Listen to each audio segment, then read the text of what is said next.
Tahukah anda nilai 10 dinar ini 20 tahun lepas hampir sama dengan 1 dinar sekarang?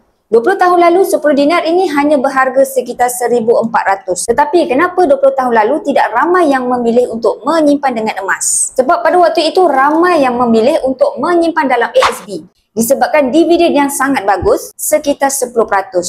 Dan ASB merupakan simpanan yang tiada susut nilai jika kita ingin keluarkan simpanan kita. Berbeza dengan emas. Walaupun semua orang tahu yang emas ini adalah aset yang bagus untuk disimpan, tetapi 20 tahun lalu tidak banyak pilihan emas, terutamanya emas pelaburan 999 seperti ini.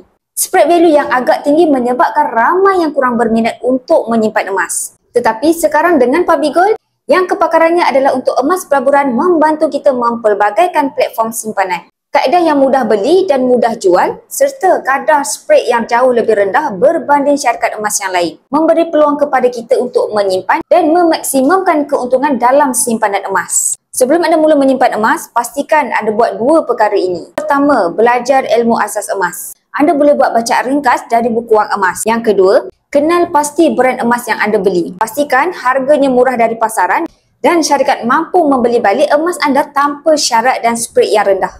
Nak saya bantu mulakan tabungan emas di Public Gold? Anda boleh rujuk pin video saya, step daftar akaun Public Gold atau klik link di bio saya. InsyaAllah saya akan bantu guide sebaik.